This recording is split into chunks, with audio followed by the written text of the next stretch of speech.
எல்லாருக்கும் வணக்கம். இந்த மண்ணையும் இந்த மண்ணுக்கு என்னை ஈன்று தந்துவிட்டு இன்று விண்ணுக்கு சென்று விட்ட என் அன்னையையும் என் அப்பாவையும் என் நாக்கில் தமிழை பேச வைத்த என் தமிழ் தாயை முதற்கண் வணங்கி மகிழ்கிறேன். நெகிழ்ச்சியான மேடை, நேரம் அதிகம் எடுத்துக்கொள்ள மாட்டேன். நான் மனநல மருத்துவன். மேடையில் இருப்பவர்கள், அமர்ந்திருக்கிற நிகழ்ச்சியில் கலந்து கொண்டிருக்கிற அத்தவருடைய மனமும் என்னால் உணர முடியும். இந்த படத்தை பற்றி 2 சுவாரஸ்யமான தகவலும் மட்டும் சொல்லணும். வரவேற்புரை தான் அந்த வரவேற்புரை, அதற்குள் நன்றி, அதற்குள் 2 சுவாரஸ்யமான தகவலை சொல்ல நினைக்கிறேன். அது மட்டும் நான் சொல்ல நினைக்கிறேன். உலகம் பெரிய உலகம், ஆனால் என்னுடைய உலகம் ரொம்ப சிறுசு, மிக மிக சிறுசு. எல்லாரும் சொன்னாங்க, என்ன டாக்டர் 25 வருஷமா பிராக்டிஸ் பண்ணாரு ஒரு கிராமத்தில், ஒரு தென்மேற்கு அடைய பருவ காற்று வீசக்கூடிய மேற்கு தொடர்ச்சி மலையடி வாரத்தில் ஒரு சிறிய கிராமத்து தூசிகளோடு தூசியாய் வாழ்ந்து கொண்டிருக்கிற ஒரு மருத்துவன் சினிமாவுக்குள் வருகிறானே. சினிமா எப்படி? சினிமா மிக கடினமான ஒரு விஷயமாச்சே, சினிமாவை பற்றி ஒன்றுமே தெரியாதே, எப்படி இந்த சினிமா அப்படிங்கிற மாதிரியான கேள்வி என்னுடைய நண்பர்கள், உறவுகள், நட்பு, என் பேஷண்ட்ஸ், அட்டண்டர்ஸ் எல்லாருக்கும் ஒரு வியப்பாக இருந்தது, வருத்தமாக இருந்தது. உண்மை பதிவு செய்கிறேன். எங்க டாக்டர் போய் சினிமாவில் ஜெயிச்சிருவாரா அல்லது சினிமாவில் தோத்து விடுவாரா, நேர்மையா உழைச்சவரே என்ன ஆக போமோ தெரியலன்னு ஒரு பதட்டம், ஒரு பயம், என் மீது இருக்கிற அக்கறை. ஏனென்றால் நான் சொன்னேன், என்னுடைய உலகம் மிக மிக சிறிய உலகம். அது ஒரு அன்னை இல்லம் என்கிற ஒரு கூட்டு உலகம். அது அந்த உலகம், அந்த ஆஸ்பத்திரி, என் பேஷண்ட்டுடைய அட்டண்டரு, என்னை சுற்றி அந்த ஒரு 50 மரம், ஒரு 50 செடி, அந்த மரத்தில் வந்து கூடு கட்டி வாழ்கிற அழகான 2 கரிச்சாங்குருவிகள், ஒரு 10-15 அணில்கள், என்னுடைய ஒட்டை மாடியில் எங்கள் மனைவி அப்படியே ஒரு சாப்பாடு வைக்கும் சாயந்தரம், அதை சாப்பிட்டு போக வரக்கூடிய 25 காக்கா, 4 குருவி, இது மட்டும்தான் எனக்கு சொந்தமாக இருக்கும். இவ்வளவுதான் என் உலகமே. நிஜமாகவே எனக்கு வெளி உலகம் தெரியாது. மனித நோய்களை, மனம் சார்ந்த நோயாளிகளை கண்டறிந்த நான் சக மனிதனுடைய வெளி உலகத்துக்கு அதிகம் வராதவர்.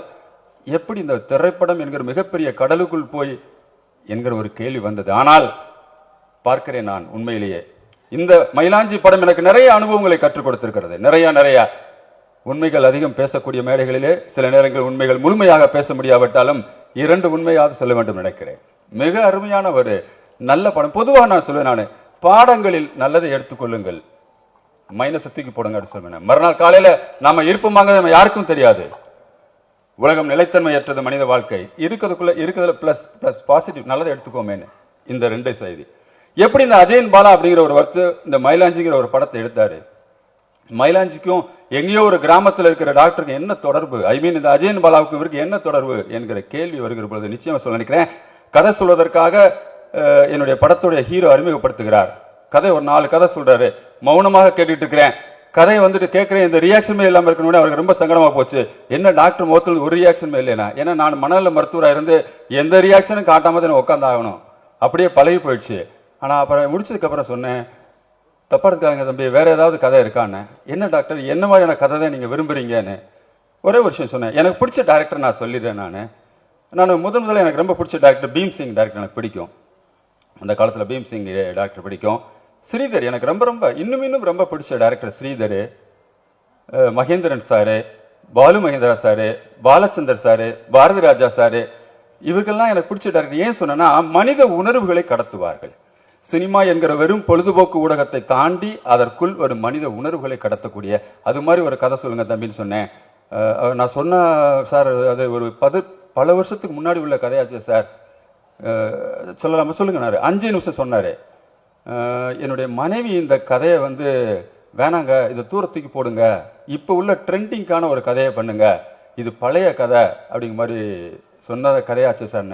இல்லை, இதுதான் நம்ம படத்தோட கதை, அதுதான் மயிலாஞ்சின்னு சொன்னேன் நான். எல்லாருக்கும் வணக்கம். தேங்க்யூ ஃபர்ஸ்ட், நீங்கள் இவ்வளோ பேஷண்ட்டாக இருக்கீங்க. So thanks a lot. நான் நிறைய பேசல, பட் தேங்க்யூ அஜயன் சார் எனக்கு இந்த படம் கொடுக்கறதுக்காக. செழியன் சாரோட ஃப்ரெண்ட்ஸில் எனக்கு நடிக்க கிடைச்சத இந்த வாய்ப்பை எனக்கு ரொம்ப like I'm very grateful for it. Ilaiyaraaja சாரோட மியூசிக்கில் இது என்னோட 2வது படம். இதுக்கு முன்னாடி கிளாப் பண்ணியிருந்தேன். அதில் எனக்கு ஒரு 400 மீட்டர் அத்லீட் கொடுத்த ஒரு மியூசிக்கும், இதில் ஒரு ரொமான்டிக் மியூசிக்லும் it's beautiful to be a part of சாரோட மியூசிக். And even thank you Sriram, he's been a wonderful co-actor. So thanks a lot. எல்லா ADs க்கும் production team க்கும் எல்லாருக்கும் நன்றி. Thank you. நிறைய படத்துக்கு சப்போர்ட் பண்ணி ஜெயிக்க வச்சுருக்கீங்க. ஸோ இந்த படத்தையும் நீங்கள் ஜெயிக்க வைக்கணும். கண்டிப்பாக உங்களுக்கு இந்த படம் பிடிக்கும்னு நம்புகிறோம். இந்த படத்துக்கு சப்போர்ட் பண்ணுங்கள். வந்திருந்த எல்லாருக்குமே ரொம்ப ரொம்ப நன்றி. Thank you so much. எல்லாருக்கும் வணக்கம். தனஞ்சயன் சார் சொன்ன மாதிரி ரொம்ப டைம் இருக்குமான்னு தெரியல. அஜயன் சார், பல்லா சார் நிறையா பேச வேண்டியிருக்கும். அந்த நாள் பார்த்தாது எனக்கு. அவரோட அவ்வளோ அனுபவம் எனக்கு இருக்குது. இந்த படத்தோட தயாரிப்பாளர் அர்ஜுனன் சார் அவர்களுக்கு வாழ்த்துக்கள். வரும்போது ரொம்ப ஷையாக என்ட்ரி ஆனாங்க, ஆனால் பேசும்போது அவ்வளோ பியூட்டிஃபுல்லாக பேசுனீங்க சார், வாழ்த்துக்கள். இந்த படம் வந்து அஜயன் பாலா சாரை பொறுத்த வரைக்கும் அவர் ஒரு மிக சிறந்த எழுத்தாளர், எல்லாருக்கும் தெரியும். அவரை புரிஞ்சுக்கிட்டு அவரை ப்ராப்பராக அதை கைட் பண்ணி அந்த படம் பண்ணணுன்னா கண்டிப்பாக அந்த மாதிரி ஒரு சினிமாவை தமிழை ரொம்ப நேசிக்கிற ஒருத்தராக தான் பண்ண முடியும். அதுக்கு நீங்கள் ரொம்ப உங்கள் பேசிலே தெரிஞ்சது சார், அது ரொம்ப ரொம்ப சரியாக இருந்தது. அஜயன் பாலா சாரை பற்றி எனக்கு சின்ன சின்ன விஷயங்கள் இப்போ நான் வருது. நான் முத்துக்குமார் வந்து மத்ராஸ் பட்டினம் நான் படம் பண்ணுன்னு சொல்லும்போது கதையை அவர்கிட்ட சொல்லிவிட்டு, இந்த படத்துக்கு இன்னும் கொஞ்சம் எனக்கு நிறைய டீட்டெயில்ஸ் வேணும், நான் வந்து எனக்கு 2 பேர் அனுப்புங்க அப்படின்னு சொல்லும்போது, யாராவது கொடுங்க டிஸ்கஷனுக்கு அப்படின்னு நான் முத்துக்குமார்கிட்ட கேட்கும்போது எனக்கு அஜயன் பாலா சார் ரெக்கமெண்ட் பண்ணார். 2008 தொடர்ந்த நட்பு அது. அப்போது சிங்கம் புலி சார் சொன்ன மாதிரி தான் நிறைய விஷயங்கள் சொல்லியிருக்காரு. சீமான் சார் வீட்டில் எப்படி இருப்பாங்க, உப்பு கறி எப்படி செய்வாங்க, ஸோ அந்த மாதிரி நிறைய விஷயங்கள் முத்துக்குமார் சார் எனக்கு ஷேர் பண்ணியிருக்காரு. அவர் சிங்கம் புலி சார் சொல்லும் போது எனக்கு அதெல்லாம் ஞாபகம் வந்தது. அப்போ அஜயன் பாலா சாரும் பிரபஞ்சன் சாரும் எனக்கு முத்துக்குமார் சார் அறிமுகப்படுத்தினார். நாங்கள் டிஸ்கஷன் வந்து ஒரு அந்தமான் போயிருந்தோம். அப்போ போய் நிறைய எனக்கு அப்போ தான் வந்து அவரோட நாலேஜை பார்த்து நான் ரொம்ப வியந்திருக்கேன். அவரோட சினிமா நாலேஜும் சரி, ஒரு இலக்கியம் சைடில் ஒரு நாலேஜும் சரி, ஒரு பொதுவாக எனக்கு ரொம்ப ரொம்ப ஆச்சரியமாக இருக்கும். அன்றைக்கி தொடர்ந்த நட்பு இன்னும் வரைக்குமே வந்து ரொம்ப ரொம்ப ஸ்ட்ராங்காக என்னோடய எல்லா படங்களையும் சரி, நிறைய பேரோட எல்லா படங்களையும் சரி, அவரோட பங்கு ரொம்ப ரொம்ப பெருசு. அதுக்கு வந்து நான் ஃபஸ்ட்டு ரொம்ப நன்றி சொல்லிக்கணும் அஜயன் பாலா சாருக்கு. அவரோட நட்பு ஏன் ரொம்ப சிறப்புன்னா, ஒரு டிஸ்கஷன் வரும்போது கண்டிப்பாக வந்து ஒரு நிறைய டைமென்ஷன்ஸ் வரும். அப்போ வந்து நம்ம வந்து எல்லாமே வந்து சிலது ஒத்துப்போம், சிலது ஒத்துக்க மாட்டோம். அப்படி ஒரு டிஸ்கஷன் வரும். நிறைய எங்களுக்கு ஆர்கியூமெண்ட் இருக்கும், நிறைய டிஸ்கஷனில் ஃபைட் இருக்கும். அப்படி நடக்கும்போது நம்ம ஒரு டிஸ்கஷன் ஃபைட் ஆர்கியூமெண்ட் நடக்கும்போது கொஞ்சம் கேப் விட்டுருவோம். கொஞ்ச நேரம் கழித்து நம்ம வருவோம், வந்துட்டு சொல்லுவோம் இந்த மாதிரி வந்து சார் கரெக்ட் சார், நம்ம கொஞ்சம் கரெக்ட் பண்ணிடலாம், இந்த சீனை கரெக்ட் பண்ணிடலாம் அப்படின்னு சொல்லும்போது நம்ம அவரை சரி அவர் அந்த சண்டையை நம்ம சரி பண்ண ட்ரை பண்ணுவோம். ஆனால் அவர் மாறவே மாட்டார். நான் சொன்னதான் கரெக்டு, நீங்கள் வந்து நான் ஒத்துக்க முடியாது, உங்களை ப்ளீஸ் பண்ணலாம் முடியாதுன்னு. அந்த ஆனஸ்டி தான் எனக்கு ரொம்ப ரொம்ப அந்த பிடிச்ச ஒரு ஆனஸ்டி அஜயன் பாலா சார்கிட்ட. அதனால தான் அந்த நட்பு வந்து இவ்வளோ வருஷம் தொடர்ந்தது. அவர் வந்து ஒரு ரொம்ப ரொம்ப உண்மைக்கு ரொம்ப நெருக்கமான ஒரு பர்சன். தனஞ்சயன் சார் சொன்ன மாதிரி தான் எங்களோட ட்ராவல் ரொம்ப ரொம்ப பெருசு. என்னோடய வீட்டில் பல பங்கு அவருக்கு இருக்குது. இந்த படத்தோட பியூட்டி என்னென்னா, இதோட டெக்னீஷியன்ஸ் தான் சொல்லணும். நம்ம செலியன் சார், ராஜா சார், அவரை பற்றி மிஷ்கின் சார் நிறைய பேசிட்டாங்க. அதனால் வந்து நம்ம எல்லாருமே பார்த்து ஒரு அட்மையர் பண்ணுற ஒரு தமிழ் சினிமாவின் பொக்கிஷம் அவர். ஸோ வந்து அவர், அப்புறம் ஸ்ரீகர் பிரசாத் சார், இவ்வளோ ஒரு பெரிய ஆர்மியை கூட்டிகிட்டு அஜயன் பாலா சார் வராரு. இந்த படத்தோட ஃபஸ்ட் கட் நான் பார்த்துட்டேன், மியூசிக்கே இல்லாத போது. இப்போ ராஜா சார் மியூசிக் பண்ண அப்புறம் எப்படி இருக்குன்னு நான் படம் பார்க்க வெயிட் பண்ணிகிட்ருக்கேன். கண்டிப்பாக வந்து ஒரு கவிதை மாதிரி இந்த படம் இருக்கும் நான் நம்புகிறேன். அஜயன் பாலா சார் நிறைய உங்களுக்கு பிளெஸ்ஸிங் இருக்குது. ஆனால் இன்றைக்கி முக்கியமான பிளெஸ்ஸிங் பார்க்குறது என்னென்னா, அகிலம்மா வந்தது தான். அப்படி தான் நான் நினைக்கிறேன். ஏன்னா வந்து நம்ம நிறைய சந்தர்ப்பத்தில் நிறைய ஃபங்க்ஷனுக்கு அவங்கள நம்ம கேட்டிருக்கோம், அவங்க வர முடியல. இந்த ஃபங்க்ஷனுக்கு அவங்க வந்தது தான் ஒரு மிக மிக சிறப்பான ஒரு தருணம் நான் நினைக்கிறேன். உங்களுக்கு கடவுள் எல்லா பிளெஸ்ஸிங் கொடுக்கணும். இந்த படம் வந்து எல்லோரும் சொன்ன மாதிரி எப்பயோ படம் பண்ண வேண்டிய ஒரு பர்சன் தான் அஜயன் பாலா சார். இன்றைக்கி வந்து அது நடந்திருக்கு. எங்கள் எல்லாருக்குமே ரொம்ப ரொம்ப சந்தோஷம். இதை தொடரணும் சார், நீங்கள் நிறைய படங்கள் பண்ணணும். வாழ்த்துக்கள், நன்றி. அஜயன் பாலா என்னோட வீட்டுக்கு வந்து எல்லா பாட்டுகளும் போட்டு காமிச்சார். ரொம்ப நல்லா இருந்தது. அவர் படம் மயிலாஞ்சி வெற்றி பெற வாழ்த்துகிறேன். மயிலாஞ்சின்னு உடனே எனக்கு வந்து நிஜமாவே தமிழ் அறிவு அவ்வளோ கிடையாது. ஆனால் நிறைய தமிழ் பாட்டு நிறைய எழுதிடுறேன். மயிலாஞ்சின்னா எனக்கு என்னது, மயிலாஞ்சின்னா என்னது அப்படின்ற மாதிரி ஒரு டவுட் இருந்தது. நேற்றே கூப்பிட்டாங்க. நைட்டு ஜெயஸ்தாஸு ஃபோன் பண்ணால் அமெரிக்காவில் இருந்தார். ஜி குருஜி, இந்த மயிலாஞ்சின்னா என்னது? அதான் இந்த கையில் போட்டால் சிவப்பாமேடா அதான் அப்படின்னாரு. அது என்னென்னா, 10 வயசில் நாங்கள் அண்ணன் இளையராஜா நாங்கள்லாம் சேர்ந்து குமிழியில் வந்து எங்கள் ஊர் பக்கத்தில் அங்கே மலையாள படம் ஒன்று பார்த்தோம். பெரியாரே பெரியாரே பருவத்த நிறையுடைய பனி நீரே குளிரும் கொண்டு குணுங்கி நடக்கும் மலையாளி பெண்ணானு நீ, மயிலாடும் கொல்லில் பிறந்தோ பின்னே மயிலாஞ்சி காட்டில் வளரணும். இந்த மயிலாஞ்சி மட்டும்தான் தெரியும் எனக்கு. கேட்ட உடனே சொன்னாரு கையில் போடுற மருதாணிடா அதுன்னாரு. அதை சொல்லி அறிவியல்களுக்கு அறிவு கொடுத்தறதுக்கு நிறைய பேர் இருக்காங்க, அதை சொல்லிக்கணும். அது இல்லாமல் என்னுடைய பாடல் ஒழிக்காமல் இந்த நிகழ்ச்சி இருக்கக்கூடாது அப்படிங்கிறதுக்காக நான் வந்தேன். ஓகே ஓகே, ஒரு நாளைக்கு இந்த கல்யாணத்தன்னைக்கு நம்ம வச்சுக்கலாம் ஒரு கச்சேரி. நல்லா காலை வணக்கம். பேரன்புக்குரிய என்னோட அஜயன் பாலா. நான் சினிமாவுக்கு வரும்போது என்னுடைய சினிமா அறிவை உரசி பார்க்கறதுக்கு சில நண்பர்கள் இருப்பாங்க.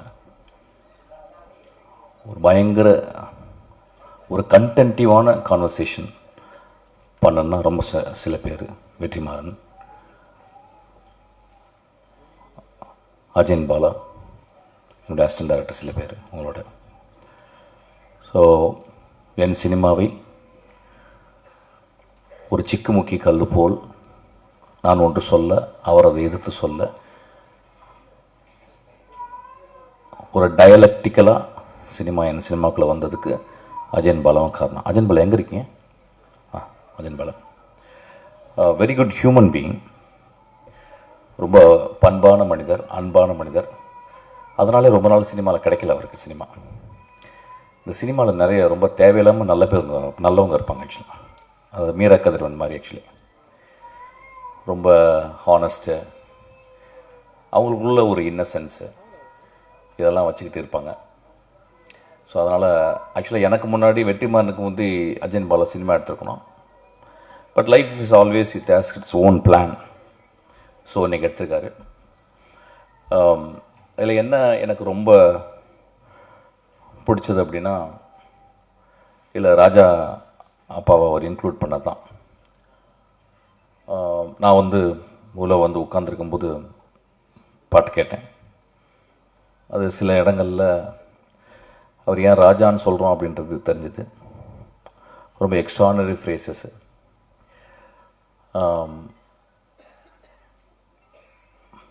செலியன் எப்பயுமே சொல்லுவார், நாங்கள் சினிமா ட்ரை பண்ணும்போது ஒரு பெரிய பானையில் தான்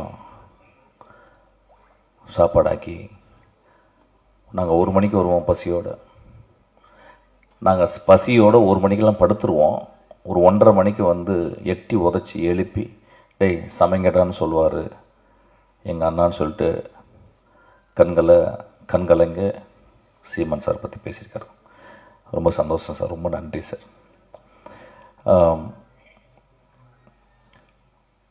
உங்களை சொல்ல போதெல்லாம் செலியனும் சில நண்பர்களும் அழுகிறத பார்த்துருக்கேன்.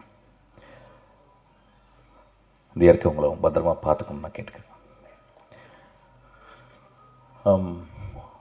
ப்ரொடியூசர் வரும்போது சொன்னார் நட்பு அப்படின்னாரு. வேறு துறைகளில் நட்பு இருக்கான்னு தெரியல, ஆனால் சினிமா துறை மாதிரி ஒரு நட்பை போற்ற ஒரு துறை உலகத்தில் எதுவுமே கிடையாது. சினிமாவுக்குள்ள கதைகள் சொல்கிறது அது ஒரு தனி, அது சமூகத்திற்காக அது ஒரு பெரிய சம்பாசனை.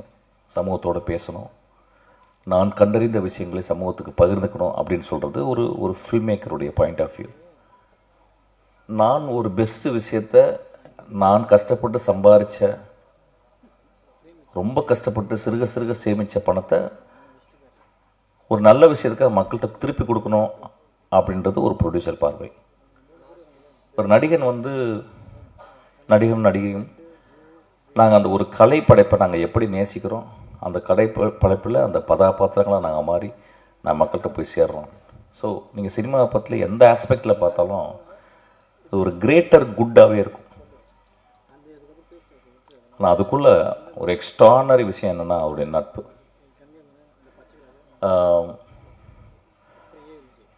எவ்வளோ பிரச்சனைகள் இருக்கும், நம்ம வெளியே உட்காந்து காசி பேசிடுவோம், அவனை பிடிக்காதுன்னு சொல்லிடுவோம், இல்லை ஒரு மேடையில் விமர்சிச்சிருவோம். ஆனால் அவங்களுடைய ஒர்க்கை அந்த நட்பு எப்பயுமே விட்டு கொடுக்காது. அவங்க அதை சிலாகிச்சு தான் பேசுவாங்க. எனக்கு அவர் பிடிக்காதுப்பா, ஆனால் அவன் பயங்கரமான ஃபில்ம் மேக்கர் அப்படின்றாங்க. ஏன் எனக்கு அவர் பிடிக்காதப்பா, ஆனால் நல்ல படம் மட்டும் எடுப்பான்னு சொல்லுவாங்க. ஸோ சினிமா வந்து ஒரு பெரிய நட்பு சமுத்திரம் தான் அது. எனக்கும் அஜயன் பாலாவுக்கும் அந்த மாதிரி நட்பு தொடர்ந்துக்கிட்டே இருக்குது. அப்படி ஒரு நட்பு இருக்கிறதுனால தான் வெற்றிமாறன் வந்து அஜயன் பாலாவை கூடவே வச்சுக்கிட்டு வெற்றிமாறன் திறந்த அந்த நூலகத்துக்கு ஒரு படிப்பாளியும் ஒரு பண்பாளனையும் ஒரு உண்மையாக இருக்கிற ஒரு மனிதனையும் வந்து அதை பார்த்துக்க சொல்லி வெற்றி அஜயன் பாலாவுடைய வாழ்க்கையில் மிக முக்கியமான ஒரு பொறுப்புன்னு நினைக்கிறேன் ஆக்சுவலாக. ஸோ இந்த திரைப்படம் ரொம்ப முக்கியமான திரைப்படம். மயிலாஞ்சி திரைப்பட பாடல் வெளியீட்டு விழாவில் பங்கேற்றிருக்கிற என்னுடைய மதிப்புமிக்க அனைவருக்கும், அரங்கிலே நிறைத்தமர்ந்திருக்கிற என் உயிருக்கினிய உறவுகள், செய்தியின் தூதுவர்களாக இருக்கிற ஊடக உறவுகள் அனைவருக்கும் என்னுடைய அன்பும் வணக்கமும்.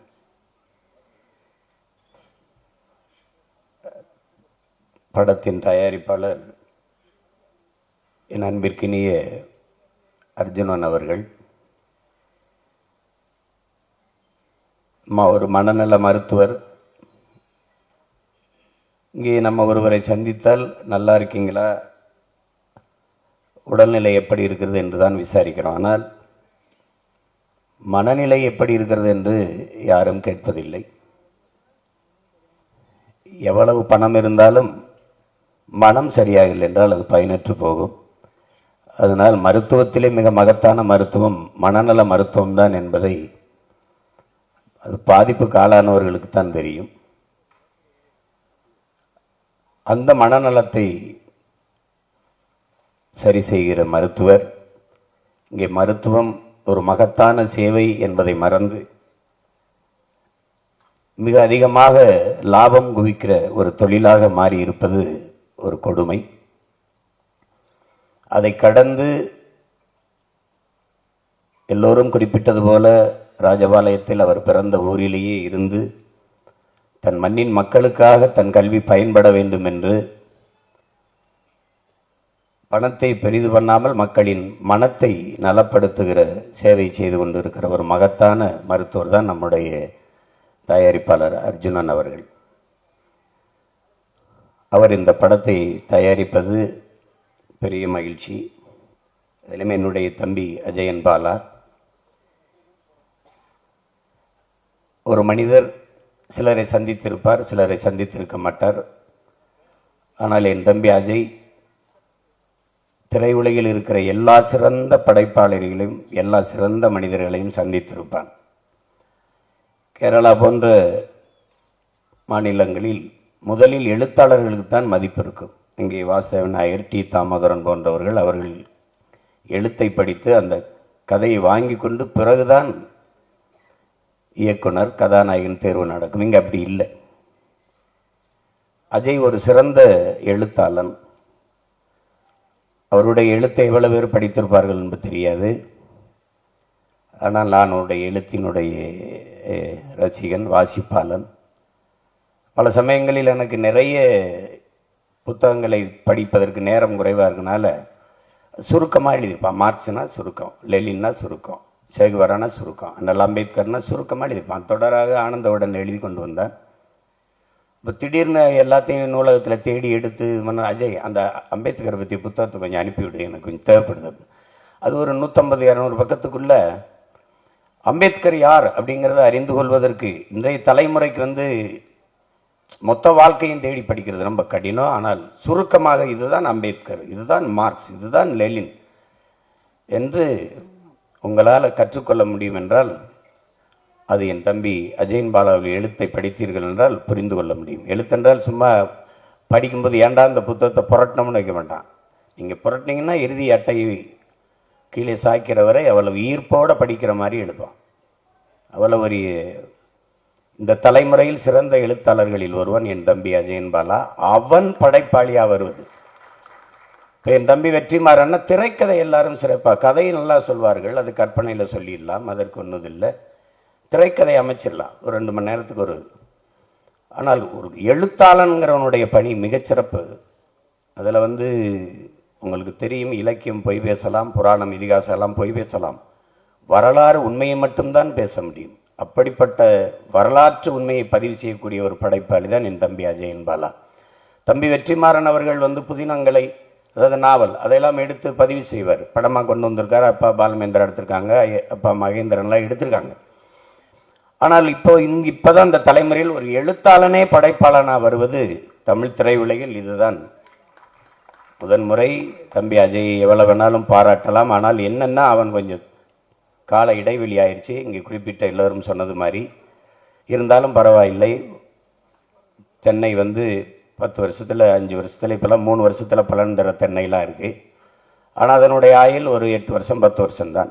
ஆனால் பனை அப்படி அல்ல. இந்த தலைமுறையில் நாம் நட்டால் அடுத்த தலைமுறை தான் பயன்பெறுகிறது. நீ பனைமரை போல உறுதியாக நிற்கிற மரமாக, நீ காலதாமதமானாலும் உறுதியாக இருக்கிற மரமாக நீ இரு. அதுவே பெரிய வரம்தான். அஜய் இந்த படத்தை இயக்குறாங்கிறது எனக்கு மகிழ்ச்சி. அதுவும் என்னுடைய நெருக்கமான உறவுகள் எல்லாம் இதில் பங்கேற்றிருக்கிறார்கள். அதில் என்னுடைய தம்பி செழியன், அஜயை போல அவனும் சிறந்த ஒரு எழுத்தாளன், படைப்பாளி, ஓவியன். அவன் கையெழுத்துக்கு முன்பு அச்சு கூட தோற்று போகும், அவ்வளவு அழகாக கையெழுத்து இருக்கும். என் உடன் பிறந்தவன். நாங்கள் ஒரு வீட்டில் வாழ்ந்தோம் என்பதில் ஒரு கூட்டில் வாழ்ந்தோம் என்றுதான் சொல்லணும். இசையை முறையாக பயின்றவர். தம்பி மிஸ்கினும் இசை கற்றவர்.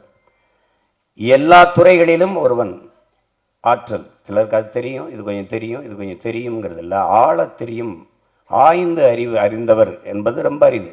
அதில் என் தம்பி செழியன் மிகச்சிறந்த ஒரு கலைஞன். அதாவது கலைஞன்னா முழுமையான கலைஞன். எந்த துறையை எடுத்தாலும் இசை வாசிப்பார், பாடுவார், கவிதை எழுதுவார், சிறுகதை எழுதுவார், கட்டுரை எழுதுவார், அழகாக ஒளிப்படம் எடுப்பார். இப்போது திரைப்படத்திற்கு ஒளிப்பதிவாளராக மாறி இருக்கிறார். என் மண்ணை சார்ந்த ஒரே நிலத்தின் மண்ணின் மக்கள் நானும், என் தம்பி பேரரசு எல்லாரும்.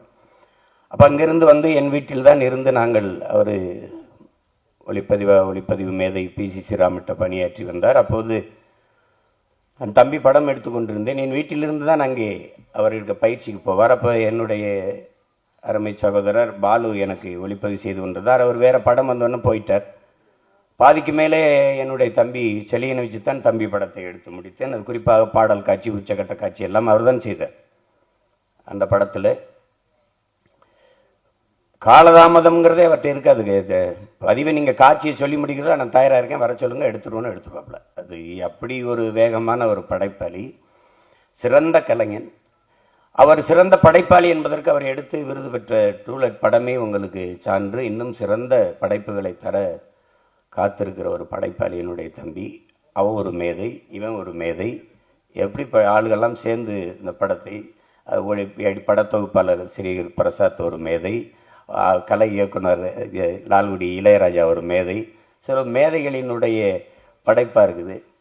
என்னுடைய தம்பி இருக்கான், சிங்கம்பிள்ளி, அதில் நடிச்சிருக்கிறாரு. என்னை வந்து எங்கள் ஐயா சொக்கலிங்கம் இருக்கிற இதய நோய் மருத்துவர், பெரிய நிபுணர், உங்களுக்கு தெரியும். அவர் ஜப்பானுக்கு போயிட்டு அங்கே போய் 100 வயது வாழ்வது எப்படி என்று நிறைய பேரை அரங்கத்தில் உட்கார வச்சு பேசிட்டு இருக்கும்போது எல்லாம் சிரிச்சிருக்காங்க. ஏன் சிரிக்கிறீங்கன்னு, எங்கள் எல்லாருக்கும் 110 வயசு ஆயிடுச்சு, நீங்கள் 100 வயசு வாழ்றதுக்கு தான் மருத்துவம் சொல்லிகிட்டு இருக்கீங்கன்னு. எப்படின்னு கேட்டோன்னே, எப்படி உங்களால் இவ்வளோ உற்சாகமாக 110 வயசு வரைக்கும் வாழ முடியுதுன்னா, முதலில் எங்களுடைய மொழி, அவர் சொன்னது எங்களுடைய மொழி, அதுக்கப்புறம் எங்களுடைய இயற்கையை நேசித்து இயற்கையின் பிள்ளைகளாக நாங்கள் வாழ்வது 2, 3வது மன மகிழ்ச்சி அப்படின்னு. என்னை சந்திக்கும் போதெல்லாம், நீ உன்னுடைய 100வது வயதில் தான் என்னிடத்தில் மருத்துவத்துக்கு வர வேண்டும் என்று எனக்கு அறிவுறுத்துவார். அவர் என்னிடத்தில் ஒன்று சொன்னார், சிமான், உன்கிட்ட எல்லாம் இருக்குது, உன்னுடைய பேச்சு கேட்டு தான் நானே உற்சாகம் அடைந்துக்கிறேன். உன்கிட்ட மொழி இருக்குது, என்கிட்ட மொழி இருக்குது, உன்கிட்ட இயற்கை இருக்குது, என்கிட்ட இருக்குது, ஆனால் நீ மகிழ்ச்சியை மட்டும் வச்சுக்கணும், அது சாத்தியப்படும் நினைக்கிறீங்களான்னு நான் கேட்டேன். அவர் சொன்னார், அந்த மகிழ்ச்சி தான் ரொம்ப முக்கியமாடா உனக்கு அப்படின்ட்டு. அப்போ அந்த மகிழ்ச்சி எனக்கு வேணும்னா ஒரே ஒரு ஆள் தான் எனக்கு உலகத்தில் வேணும், அது என் தம்பி சிங்கம்புலி மட்டும் என் பக்கத்தில் இருந்தால் போதும். அவன் இருந்தான்னா நீங்கள் எந்த நோயும் வராது உங்களுக்கு. அப்படி ஒரு ஆள். விண்ணூர்தி நிலையத்தில் மதுரையில் நான் தனியாக அவன்கிட்ட எப்பவும் சிக்கிறது இல்லை, நாங்கள் ஒரு கூட்டமாக தான் சிக்குவோம். அது குறிப்பாக நானும் என் தம்பி பாலாவும் தான் சிக்குவோம். அன்றைக்கி தனியாக விண்ணூர்தி நிலையத்தில் மாட்டிட்டேன். எல்லாரும் தூர இருப்பாங்க, நான் வருவாங்க, படம் எடுப்பாங்க, நான் இருப்பேன். இதை பேச ஆரம்பித்தா நான் கண்ணு கலங்கி கண்ணீர் கொட்டு சிரித்து உருள்றேன், இங்கே சாயிறேன், அங்கே சாயிறேன். மொத்த வினூர்தி நிலைமை என்னையே பார்க்குது, யாரை என்னடா ஆச்சு, என்ன பண்ணுறாரு இவர் அப்படின்ட்டு. அவ்வளவு நகைச்சுவையாக பேசக்கூடியவன். அவனோடு அவன் அருகில் இருந்தாலே பசியும் தெரியாது, ஒன்றும் தெரியாது. அப்படி ஒரு கலைஞன் அவனெல்லாம் பங்கேற்றிருக்கிறது எனக்கு ரொம்ப பெருமை. புதிதாக அறிமுகமாகியிருக்கிற தம்பி ஸ்ரீராம் கார்த்திக், கிரிசா குரூப், அவங்க படம் நான் பார்த்துருக்கேன். ரொம்ப அருமையாக நடிப்பாங்க. அவங்க எல்லோரும் சேர்ந்து இந்த படத்தை படைத்திருப்பது ரொம்ப மகிழ்ச்சி.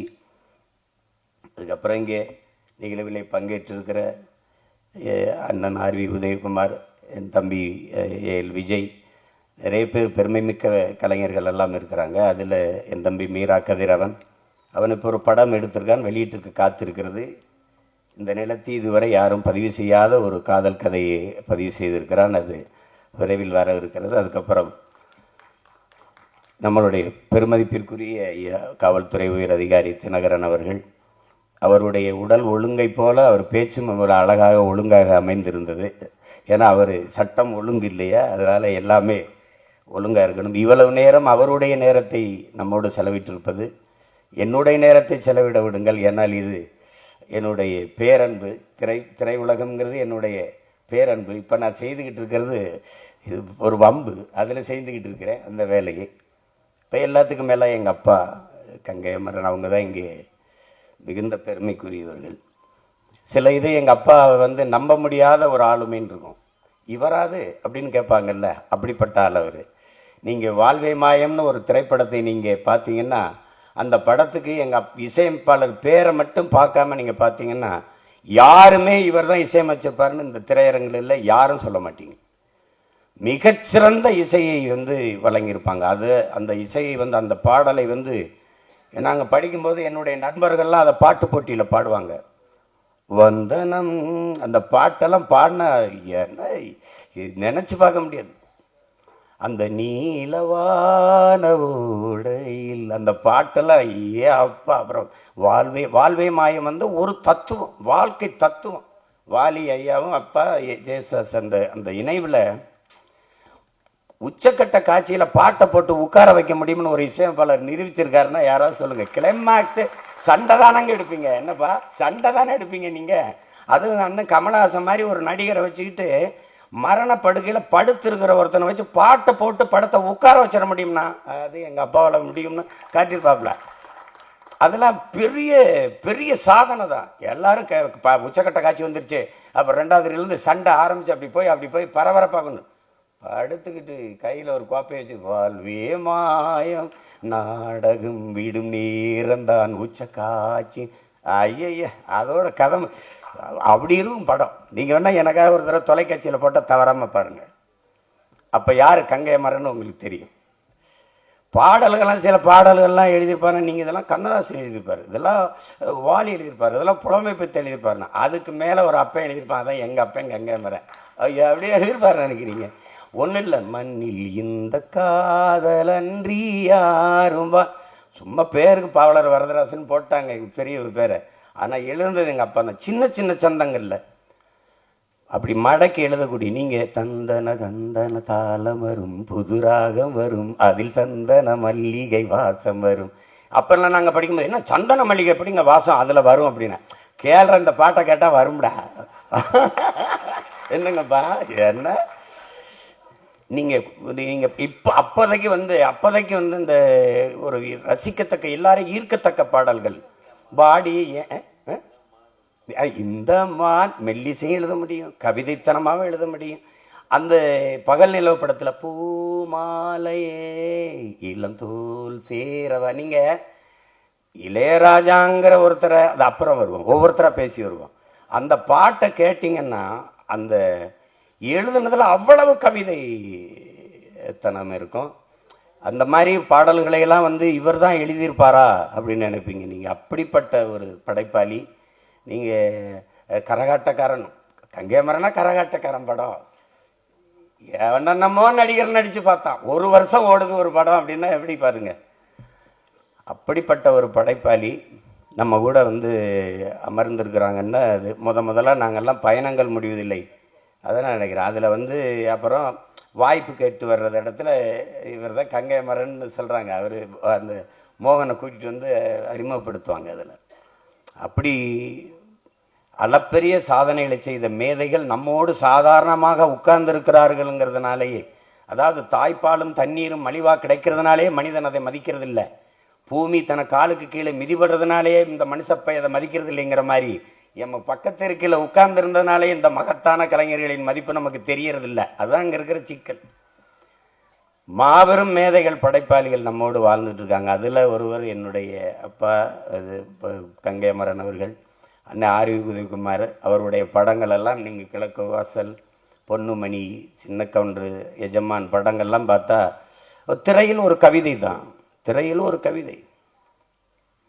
அதில் பொன்னுமணியில் அன்பை சுமந்து சுமந்து மொத்த படத்தையும் அந்த ரெண்டு நிமிஷம் பாடலில் கொண்டு வந்திருப்பாங்க அப்பா இளையராஜாவும் அண்ணன் ஆர்வி உதயகுமாரும். அவ்வளோ பெரிய படைப்பாளிகள். என் தம்பி பேரரசுலாம் வணிகத்தை குவிச்சு கொடுத்த ஒரு படைப்பாளி. எல்லா மேதைகளும் இங்கே இருக்கிறாங்க. இந்த விழாவிலே எனக்கு மகிழ்ச்சியும் நெகிழ்ச்சியுமா இருக்கிற ஒரு பெரியது என்னுடைய தாய். ரொம்ப நாளாக நானும் என்னுடைய கையிலும் எங்கள் அம்மாவை தேடிக்கிட்டு இருக்கோம். அவங்களுக்கு பொங்கலுக்கு எடுத்த புடவை இன்னும் அப்படியே இருக்குது. அம்மாவை காணாம்னு எந்த பயல்கிட்ட கேட்டாலும் அம்மா அங்கே இருக்காங்க. இதெல்லாம் இந்த பயலுக்கு தெரிஞ்சிருக்கு, இவன் சொல்லவே இல்லை. இன்றைக்கி எங்கள் அம்மாவை இந்த விழாவில் தேடி கண்டுபிடிச்சி எனக்கு கொடுத்த இந்த நிகழ்ச்சியாளர்கள், குறிப்பாக அஜய்க்கு என்னுடைய அன்பும் நன்றியும்.